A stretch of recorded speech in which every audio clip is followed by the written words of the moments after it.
ایک ملک ایسا ہے، ایک ملک ایسا افریقہ کا ملک، شروع میں انہوں نے ایسی بیان کی کہ جہاں کی حکومت کا طریقہ بالکل الگ ہے۔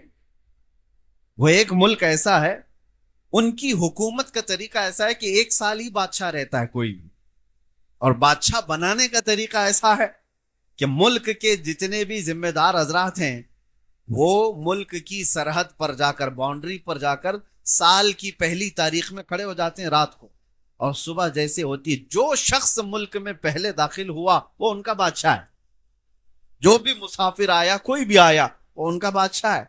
لیکن اس بادشاہ کو پہلے بتا دیتے ہیں کہ آپ ہمارے بادشاہ ہو، آپ کو ہم تخت پر بٹھائیں گے، تاج پہنائیں گے، ساری اختیارات آپ کو دیں گے، لیکن سال گزر جائے گا پورا تو آپ کو اٹھا کر لے جا کر ایک جنگل میں چھوڑ دیں گے، اور وہ جنگل اتنا خطرناک کہ جہاں بھیڑیے ہیں، درندے ہیں، جانور ہیں، پھاڑ کھائیں گے، ختم ہو جائے گا۔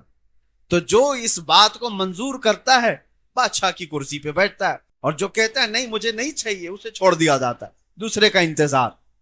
ہر سال کا ان کا معمول تھا یہ، جس کو بھی تاریخ میں، پہلی تاریخ میں ملک میں داخل ہوتا دیکھتے اس کو بادشاہ بناتے، لیکن پہلے سے بتا دیتے تھے کہ سال بھر کے بعد ہونا کیا ہے۔ ایک سال ایسا بھی آیا کہ جب ایک بادشاہ کو وہ جنگل میں چھوڑا ہے، درندے کھا چکے ہوں گے، خوفناک جنگل تھا، نئی تاریخ میں نئے بادشاہ کو چننا تھا، ملک کی سرحد پر آ کر بڑے لوگ کھڑے ہو گئے۔ اتفاق ایسا ہوا کہ صبح صبح پہلی تاریخ ہے، اور جو شخص داخل ہو رہا تھا وہ ایک عالم ربانی تھا، دیندار شخص رہا، اور آتے ہی انہوں نے نعرہ لگایا کہ آپ ہم کو بادشاہ مل گیا، بادشاہ مل گیا۔ جانتے پہچانتے نہیں تھے، لیکن پھر بھی کہا، اس عالم نے کہا کہ کس کا بادشاہ، کیوں نعرے لگا رہے ہو؟ انہوں نے کہا ہمارا نیم ہے، ہمارا دستور ہے، سال کی پہلی تاریخ میں جو ہمارے ملک میں پہلا شخص داخل ہوتا ہے وہ ہمارا بادشاہ ہوتا ہے۔ انہوں نے پوچھا تو پھر کیا کرتے ہو؟ لوگوں نے کہا تاج پہناتے ہیں، جلوس نکالتے ہیں، کرسی پر بٹھاتے ہیں۔ کہا پھر کیا کرتے ہو؟ کہا ساری فوج آپ کی، سارے وزیر آپ کے، سارا ملک آپ کے اختیار میں۔ پھر کیا ہوتا ہے؟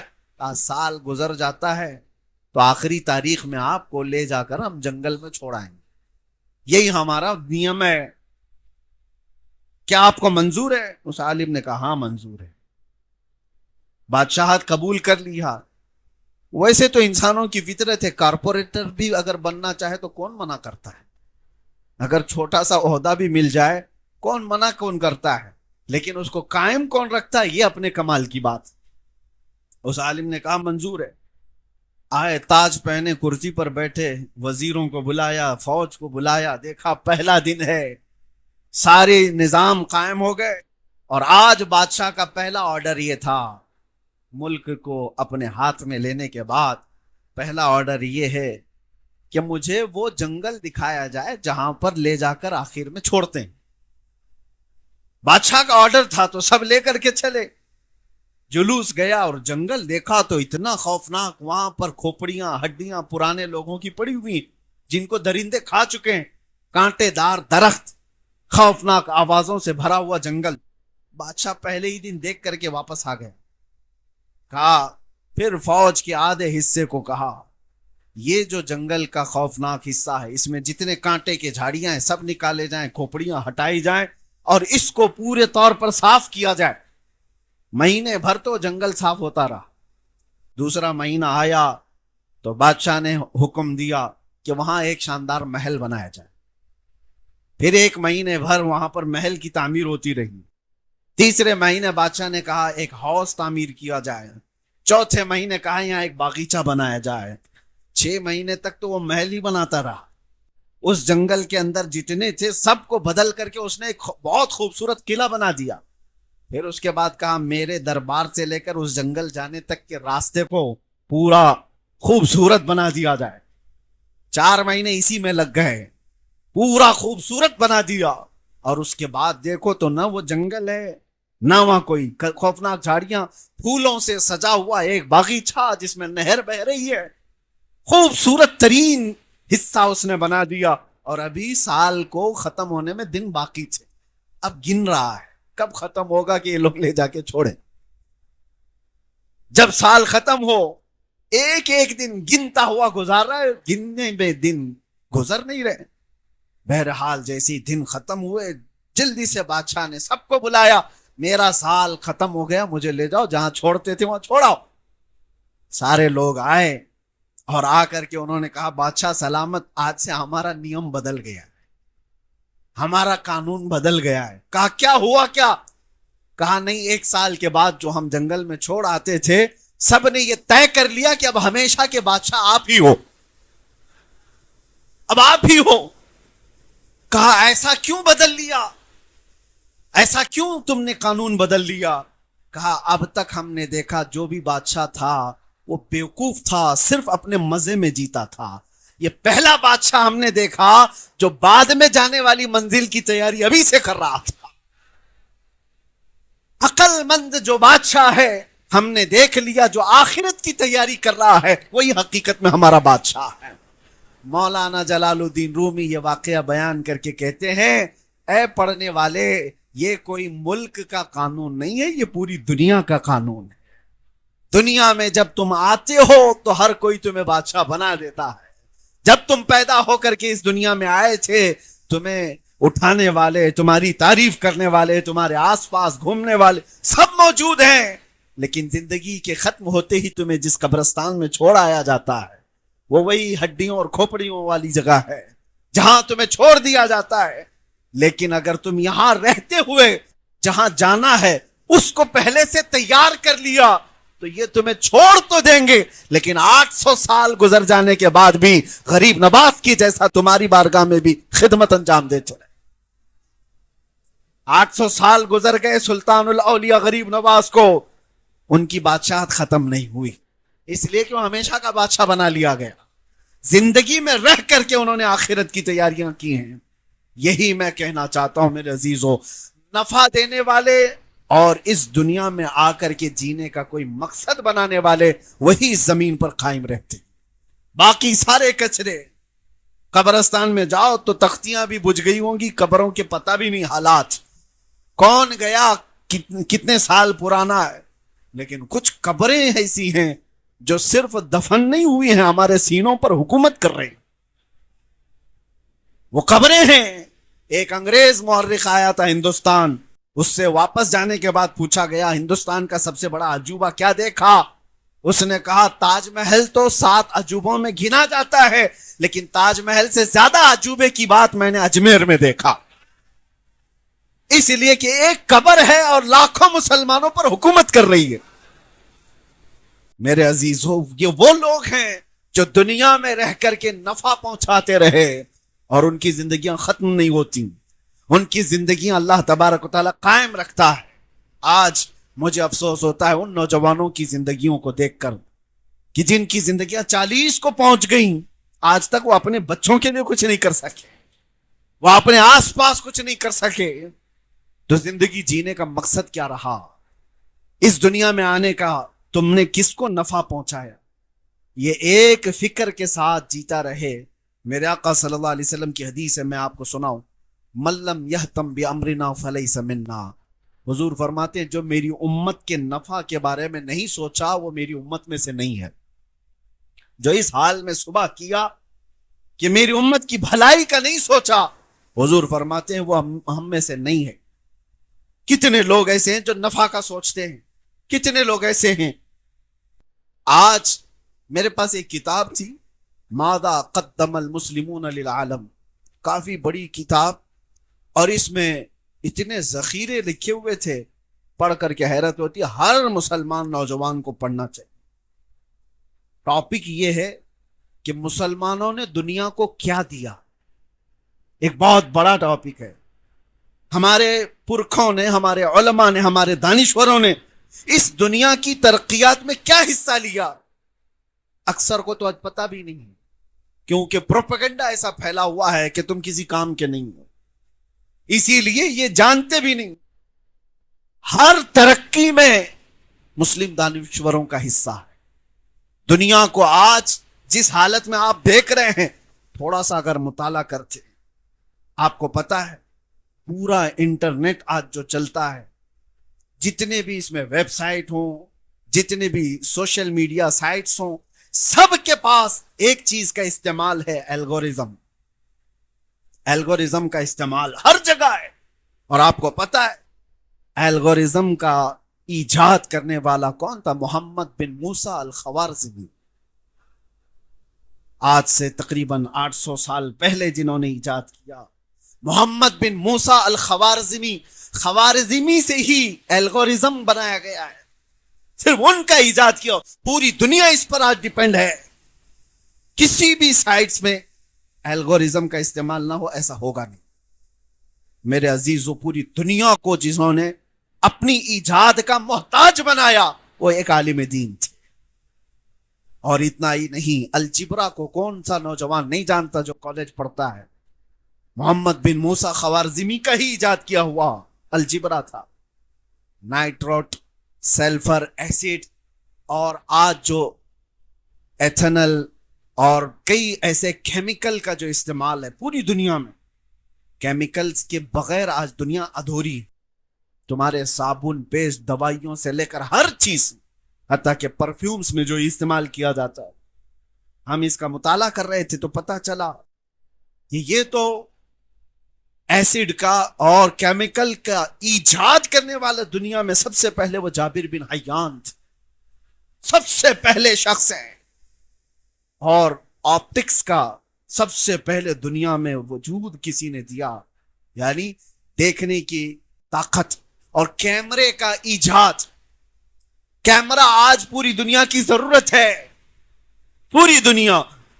پہلے تو ایسا تھا کہ کیمرے نہیں تھے تو لوگ ہر چیز کرتے، آج کون سا خطہ باقی ہے جو کیمرے کی زد میں نہیں ہے؟ ہر جگہ تم کیمرے کے اندر ہو۔ اس کیمرے کا ایجاد کرنے والا کون تھا؟ اس کیمرے کا ایجاد کرنے والے ابن الہیثم، ابو الحسن ابن الہیثم تھے، مسلم عالم دین ہے، جنہوں نے اس کی ایجاد کی، اور پوری دنیا کو آج ڈیپینڈ ہونا ہے ان پر۔ کئی مشینیں ایسی ہیں جو آج ہر کار میں، ہر چیز میں استعمال ہوتی ہیں، وہ ابن الہیثم کی ایجاد سے۔ اور حیرت کی بات میں آپ کو بتاؤں، حضرت العلامہ ابو القاسم الزہراوی ایک بہت بڑے دانشور تھے، بہت بڑے عالم دین تھے، ابو القاسم الزہراوی، جنہوں نے سب سے پہلے کلاک استعمال کرنا شروع کیا، گھڑی کی ایجادات کے سلسلے میں انہوں نے بیان کیا۔ اور ابو بکر رازی، اللہ اکبر، دنیا کا ایسا ڈاکٹر جس نے سب سے زیادہ سرجری کے قانون بتائے۔ پوری دنیا کی میڈیکل سائنس آج بھی ابو بکر رازی کے بتائے ہوئے طریقوں پر چل رہی آج بھی۔ اور ابو علی سینا کی لکھی ہوئی کتابیں بچوں کے امراض کے سلسلے میں، ڈاکٹرز اگر پڑھے ہوں گے تو یہ اور بات ہے کہ تاریخ مٹائی گئی ہے، ان کے ایجادات کی کہانیاں چھپا دی گئیں، لیکن بنیاد کس کی ہے؟ بنیاد رکھنے والے وہ مسلم علماء تھے، جنہوں نے نفع دیا، اپنی زندگی سے نفع پہنچایا ہے پوری دنیا کو۔ اور آپ کو یہ پتا ہے آج سب سے زیادہ تیز سفر کوئی ہے، وہ تو ایروپلین کا سفر ہے، ہوائی سفر ہے۔ پوری دنیا آج ہوائی سفر میں گلوبل ویلیج میں آ گئی ہے، ایک دیہات کی طرح بن گئی پوری دنیا، جب چاہے ادھر سے ادھر ہو جائے۔ پوری دنیا کے لاکھوں کلومیٹر کو سمیٹ دیا گیا ایروپلین کے سفر نے۔ اور سب سے پہلے ایروپلین کی ایجاد کرنے کے لیے جنہوں نے شروعات کی تھی پیراگلائڈز وغیرہ کے ذریعے سے، وہ عباس بن فرناس تھے، یہ بھی مسلم عالم دین تھے۔ دنیا کو کیا نہیں دیا، وہ کتاب میں نے پڑھا تھا تو حیرت ہوتی ہے، دنیا کی 75% ایجادات مسلم علماء کی ہیں، اور آج اسی امت کا بچہ نشے میں مسحور ہے، آج اسی امت کا بچہ نوجوان گلیوں اور نکڑوں پر اپنی راتیں گزار رہا ہے۔ آج زندگی بے مقصد گزارنی پڑ رہی ہے لوگوں کو، کیوں ایسے؟ تم بہت با مقصد اس دنیا میں آئے تھے، اور ایسا نہیں ہے کہ اس سے پہلے والے لوگ، اور کام کرنے والوں میں آپ کو بتاؤں، میں بہت جو انسپائر ہوں کچھ چیزوں سے، ممبئی کی سرزمین پر مجھے جب یہ پتا چلا، آپ کو پتا ہے مدن پورہ سنی بڑی مسجد کو آپ نے دیکھا ہوگا، بھائی کلّہ، کتنی بڑی مسجد ہے، تقریباً 150 سال پرانی مسجد ہے۔ اسی طرح ایک حمیدیہ مسجد بھی آپ نے دیکھا ہو پائیدونی میں، یہ مسجد اور مسافر خانہ کراپرڈ مارکیٹ کا سابو صدیق مسافر خانہ، بھائی کلہ میں سابو صدیق پولی ٹیکنیکل ہاسپٹل کالج، یہ 4 سے 5 بڑی بڑی عمارتیں جو تقریباً 100 سال پرانی ہیں، یہ 100 سال پرانی، ان سب کو بنانے والا ایک ہی شخص تھا، ایک ہی شخص۔ اور حیرت کی بات میں بتاتا ہوں، وہ میمن فیملی سے تعلق رکھنے والے حاجی سابو صدیق، یہ 3 مسجدیں، ایک مسافر خانہ، ایک ہسپتال اور ایک اس زمانے کی انسٹیٹیوٹ کالج، اتنا دنیا کو دے کر کے جانے والا، آپ کو پتا ہے وہ سابو صدیق صرف 23 سال کی عمر میں انتقال کر گیا، 23، یعنی 25 سال سے کم کا جوان یہ ساری چیزیں دنیا کو دے کر چلا گیا۔ لاکھوں سجدے ان مساجد میں آج بھی ہوتے ہیں، جوان ہو تو ایسا ہو جو امت کو نفع دے کر جائے، زندگی ہو تو ایسی جو لاکھوں کو فائدہ پہنچا کر جائے۔ اسی طرح سے میں پڑھ رہا تھا، آزادی کی تحریک جب چھڑی تھی ہندوستان میں، آج ہم جو آزادی کی سانس لے رہے ہیں اس میں 1 2 نہیں 30,000 علماء کی قربانیاں شامل ہیں۔ علماء اہل سنت کی بات کر رہا ہوں، دلی سے لے کر کشمیر تک ہر جھاڑی پر ایک عالم دین کی لاش لٹکتی تھی، انہوں نے قربانیاں دی ہیں۔ آج سب بجھا دیا گیا، وہ با مقصد زندگی گزارنے والے۔ اور آپ کو اسی تاریخ کے حصے میں ایک اور عظیم انسان کی میں نے تاریخ پڑھی، ڈاکٹر مختار انصاری کا بھی نام سنا ہوگا۔ اس زمانے میں یہ انگلینڈ سے پڑھ کر کے ڈاکٹریٹ کر کے آئے ہوئے ایک ڈاکٹر، مسلمان خاندان سے تعلق رکھنے والے ڈاکٹر تھے، ترکی میں خلافت کے سقوط کے بعد بڑی خدمات انجام دینے والا شخص، لیکن ہندوستان میں آئے تو ہمہ ہمی تھی، آزادی کی تحریکیں چل رہی تھی، جھگڑے فسادات تھے۔ اس زمانے میں ڈاکٹر مختار انصاری نے دنیا کو ایک طرف دیکھا، لیکن مسلمانوں کے حالات دیکھ کر کے اس نے ایک ادارہ قائم کیا دلی کی سرزمین پر، جس کو آج جامعہ ملیہ اسلامیہ کہا جاتا ہے۔ 1920 میں یہ قائم ہوئی تھی یونیورسٹی، اور آج وہاں سے ہزاروں سٹوڈنٹ پڑھ کر کے نکلے، کئی ڈاکٹرز وہاں سے نکلے، انجینئرز نکلے، سائنٹسٹ نکلے، ہر طبقے میں لوگ وہاں سے فائدہ اٹھا کر چلے۔ ایک شخص کی سوچ ہے جو ہزاروں کو علم سے آشنا کرا رہا، ایک شخص نے، اور اس ہمہ ہمی میں ساری چیزیں چھوڑ کر ایجاد تو کیا۔ اس طرح سے وہ لوگ تھے جو امت کو نفع دے کر کے گئے، قوم کو نفع دیا، بلکہ ملک کی ترقی میں حصہ لیا۔ کیا آج یہ جو پروپیگنڈا ہے اس کے خلاف کوئی جواب ہے ہمارے پاس کہ مسلمانوں کا کوئی حصہ نہیں؟ حصہ کیسے نہیں ہے؟ حصہ اتنا بڑا ہے کہ آج ہمارا دیش پاورفل ہے، اور اگنی میزائل رکھتا ہے تو وہ بھی اے پی جے عبد الکلام کی وجہ سے ہے۔ تاریخ کا یہ بھی ایک حصہ ہے۔ ہندوستان پاورفل ہے، نیوکلیئر پاور رکھتا ہے، تو اس کا بھی صحرا ایک ڈاکٹر عبد الکلام کے سر جاتا ہے، یہ دنیا کو پتا ہے۔ کہاں کہاں سے وہ پلہ جھاڑتے رہیں گے۔ آزادی گیٹ پر 1 لاکھ سے زیادہ مسلمان شہیدوں کے نام لکھے ہوئے ہیں، 1 لاکھ سے زیادہ۔ یہ با مقصد زندگی جینے والے لوگ تھے۔ آج میں یہ تمام باتیں رکھ کر کے اس لیے عرض کر رہا ہوں، اللہ نے اگر تمہیں مال دیا، ثروت دیا اور وقت دیا ہے تو یہ انٹرنیٹ پر تباہ و برباد کرنے کے لیے نہیں۔ زندگی بہت تھوڑی سی ہے، زندگی بہت شارٹ ہے۔ آج یا کل میں پتہ نہیں کب ہمیں بلاوا آ جائے، مسجدوں سے روز اعلان سنتے ہیں فلاں بن فلاں کا انتقال ہو گیا، جنازے کی تیاری کی جائے، ایک دن ہمارا بھی میسج گھوم جائے گا کہ فلاں صاحب چلے گئے دنیا سے۔ لوگ تھوڑی دیر کے لیے غم کا شیئر کرتے رہیں گے، اس کے بعد پھر بھلا دیے جائیں گے۔ لیکن اگر نفع دینے والی ذات ہے تو قیامت تک ہم باقی رہیں گے۔ آج میرے عزیزوں، قیامت تک جن اشخاص باقی رہنے والے، ان کی مختصر تاریخیں میں نے آپ کے سامنے رکھی۔ اللہ نے جو کچھ بھی تمہیں دیا ہے اس کا استعمال امت کو نفع دینے کے لیے کرو۔